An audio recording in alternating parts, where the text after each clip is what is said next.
Hello friends, எல்லாரும் எப்படி இருக்கீங்க? நம்ம சேனலை சப்ஸ்கிரைப் பண்ண எல்லாருக்குமே ரொம்ப தேங்க்ஸ். இன்னைக்கு நம்ம சேனலில் என்ன பார்க்க போகிறோம் அப்படின்னா, போன்லெஸ் மட்டன் வறுவல் தான் பார்க்க போகிறோம். இந்த வறுவல் பார்த்தீங்க அப்படின்னா காரசாரமாக ரொம்பவே டேஸ்ட்டு சூப்பராக இருக்கும். சோறு கூடயும் சரி, சப்பாத்தி, இட்லி, தோசை எல்லாத்து கூடயும் நல்ல காம்பினேஷனாக இருக்கும். இதை இப்போ எப்படி செய்யலான்னு பார்த்துடலாமா? அதுக்கு முன்னாடி நீங்கள் இன்னும் நம்ம சேனலை சப்ஸ்கிரைப் பண்ணலன்னா ப்ளீஸ் சப்ஸ்கிரைப் பண்ணிக்கோங்க. இந்த வறுவல் செய்கிறதுக்கு நான் இன்றைக்கி ஒரு 1/2 கிலோ எலும்பு இல்லாத மட்டன் எடுத்திருக்கேன். இந்த மட்டனோட பீஸ் பார்த்தீங்க அப்படின்னா இந்த மாதிரி சின்ன சின்ன துண்டுகளாக தான் இருக்கணும். நீங்கள் ரொம்ப பெரிய துண்டாகவும் போட்டுறக்கூடாது. அதே மாதிரி துண்டுகள் ரொம்ப சின்னதாகவும் இருக்கக்கூடாது. ஒரு மீடியம் சைஸில் இருக்கணும். இந்த மாதிரி ஒரு மீடியம் சைஸில் இந்த மட்டனை கட் பண்ணி எடுத்துக்கோங்க.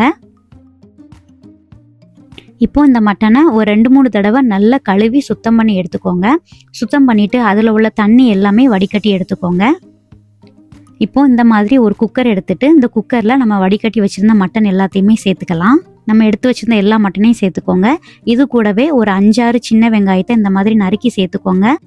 ஒரு 1/2 டீஸ்பூன் அளவுக்கு மஞ்சத்தூள் சேர்த்துக்கோங்க. அடுத்து 1 டீஸ்பூன் அளவுக்கு மிளகாய் தூள் சேர்த்துக்கோங்க.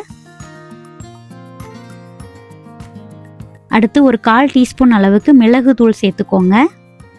அடுத்து 1 டீஸ்பூன் அளவுக்கு உப்பு சேர்த்துக்கோங்க. அடுத்து 1 டீஸ்பூன் அளவுக்கு இஞ்சி பூண்டு பேஸ்ட்டு சேர்த்துக்கோங்க. சேர்த்துட்டு இப்போ இது எல்லாத்தையுமே ஒரு கரண்டி வச்சு நல்லாவே கிண்டி விட்டுக்கோங்க. இந்த மாதிரி மசாலா எல்லா இடத்துலையும் படுறது மாதிரி நல்லாவே கிண்டி விட்டுக்கோங்க. இப்போ இதில் நம்ம தண்ணி எதுவுமே சேர்க்க தேவையில்லை. ஏன்னா இந்த மட்டன்லேருந்தே நமக்கு நல்லாவே தண்ணி ஊறும். இப்போ குக்கர் மூடி போட்டு இதை வேக வச்சிடலாம். இப்போ என்னோட மட்டன் பார்த்தீங்கன்னா ஒரு 4-5 விசில்லையே நல்லா வெந்துடுச்சு. நீங்கள் நார்மலாக மட்டன் வேக வைக்கிறதுக்கு குக்கரில் எவ்வளோ விசில் வைப்பீங்களோ அந்த அளவுக்கு விசில் வச்சுக்கிட்டு இதை நல்லாவே வேக வச்சு எடுத்துக்கோங்க. மட்டன் நல்லாவே வெந்திருக்கணும். அப்போ தான் அதனோட டேஸ்ட் நல்லாயிருக்கும். பாருங்கள், நம்ம மட்டனில் தண்ணி ஊற்றவே இல்லை. ஆனால் அது எந்த அளவுக்கு தண்ணி விட்டுருக்கு அப்படின்னு சொல்லிக்கிட்டேனே. இப்போ இதை என்ன பண்ணுங்க அப்படின்னா அடுப்பை ஹை ஃப்ளேமில் வச்சுக்கோங்க. ஹை ஃப்ளேமில் வைக்கும்போது இந்த தண்ணி எல்லாமே வற்றி போயிடும். இந்த மாதிரி ஒரு சின்ன துண்டு எடுத்து அதை உடச்சி பாருங்கள். அது நல்லாவே உடஞ்சிடுச்சுன்னா மட்டன் நல்லாவே வெந்துடுச்சுன்னு அர்த்தம். இப்போ நம்ம அடுப்பை ஆஃப் பண்ணிடலாம். இப்போ அடுப்பில் ஒரு கடாய் வச்சுக்கோங்க. அதில் 2 டேபிள் ஸ்பூன் அளவுக்கு நல்லெண்ணெய் சேர்த்துக்கோங்க. நல்லெண்ணெய் சேர்த்து செய்யும்போது இது ரொம்ப டேஸ்ட் நல்லாயிருக்கும். இது கூடவே ஒரு 2 காஞ்ச மிளகா பிச்சு போட்டுக்கோங்க. இது கூடவே கொஞ்சமாக கருவேப்பிலை சேர்த்துக்கோங்க. இந்த கருவேப்பிலை நல்லா பொரிஞ்சதுமே இது கூடவே 2 டீஸ்பூன் அளவுக்கு இஞ்சி பூண்டு பேஸ்ட்டு சேர்த்துக்கோங்க.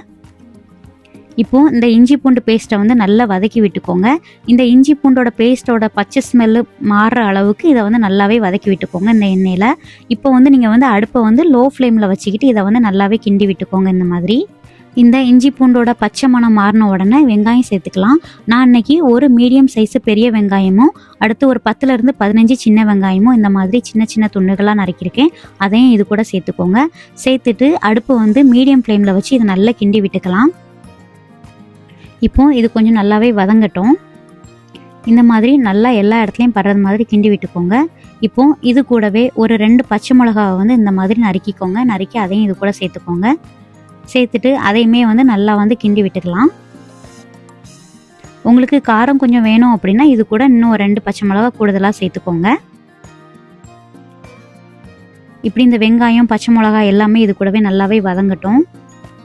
இது இப்போ கொஞ்சம் நல்லா வதங்க ஆரம்பிச்சிச்சு. நம்ம இப்போ இந்த நேரத்தில் நமக்கு இதில் உள்ள மசாலா எல்லாமே சேர்க்க ஆரம்பிச்சிடலாம். இப்போ இது கூடவே 1 டீஸ்பூன் அளவுக்கு காஷ்மீரி மிளகாய் தூள் சேர்த்துக்கோங்க. அடுத்து ஒரு 2 டீஸ்பூன் அளவுக்கு மல்லித்தூள் சேர்த்துக்கோங்க. ஒரு 1/2 டீஸ்பூன் அளவுக்கு கரம் மசாலா சேர்த்துக்கோங்க. ஒரு 3/4 டீஸ்பூன் அளவுக்கு சோம்பு தூள் சேர்த்துக்கோங்க. ஒரு 1/4 டீஸ்பூன் அளவுக்கு மிளகு தூள் சேர்த்துக்கோங்க. இதை நல்லாவே கிண்டி விட்டுக்கலாம். நீங்கள் இந்த பொடிகள் சேர்க்கும் போது அடுப்பு லோ ஃப்ளேமில் வச்சுக்கோங்க. நீங்கள் மீடியம் ஃப்ளேமோ ஹை ஃப்ளேமோ வைக்கும்போது என்னாகும் அப்படின்னா சில நேரம் அந்த பொடிகள் கருகுன ஸ்மெல் அடிக்கும். இப்போது அடுப்பை ஒரு மீடியம் ஃப்ளேமில் வச்சுட்டு இதை நல்லாவே கிண்டி விட்டுக்கலாம். இப்போ இதை பொடிகள் எல்லாமே பச்சை மணம் மாறின அளவுக்கு இதை கிண்டி விட்டுக்கோங்க. இப்போ இது கூடவே ஒரு சின்ன சைஸ் தக்காளி பழம் இந்த மாதிரி சின்னதாக கட் பண்ணி வச்சுருக்கேன். அதையுமே இது கூட சேர்த்துக்கலாம். சேர்த்துட்டு இதையுமே நல்லா கிண்டி விட்டுக்கோங்க. இப்போ அடுப்பை ஹை ஃப்ளேமில் வச்சுக்கிட்டு இதை நல்லாவே கிண்டி விட்டுக்கோங்க.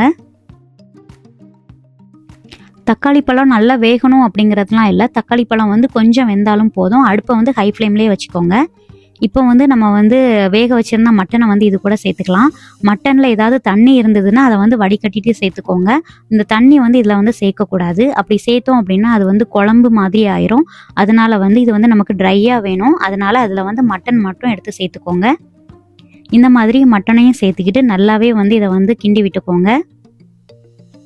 இந்த மட்டன் வந்து அந்த மசாலா கூட எல்லா இடத்துலையும் படுறது மாதிரி நல்லாவே வந்து கிண்டி விட்டுக்கோங்க இதை.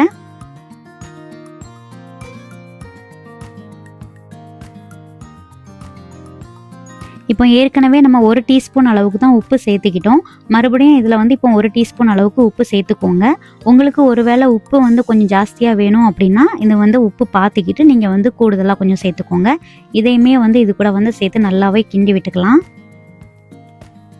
இப்போ இந்த மட்டன் வந்து இந்த மசாலா கூட எல்லாத்துலேயுமே சேர்ந்து நல்லாவே வதங்கிடுச்சு.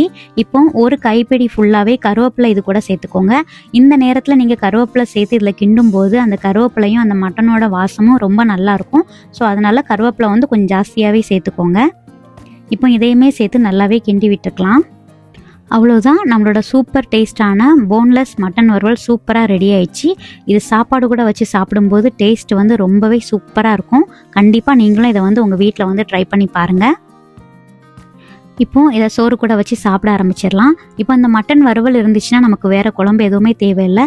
இதை வந்து அந்த ரைஸ் கூட வந்து நல்லா விரசி சாப்பிடும்போது டேஸ்ட்டு வந்து ரொம்பவே சூப்பராக இருக்கும். கண்டிப்பாக நீங்களும் இதை உங்கள் வீட்டில் வந்து ட்ரை பண்ணி பாருங்கள். உங்களுக்கு இந்த வீடியோ பிடிச்சிருந்துன்னா நம்மளோட சேனலுக்கு சப்ஸ்கிரைப் பண்ணிக்கோங்க. நீங்களும் உங்கள் வீட்டில் இதை செஞ்சு பார்த்துட்டு உங்களோட ஃபீட்பேக் வந்து நமக்கு கமெண்ட் பண்ணுங்கள். நம்ம நெக்ஸ்ட் வீடியோவில் மீட் பண்ணலாம். தேங்க்யூ. பாய்.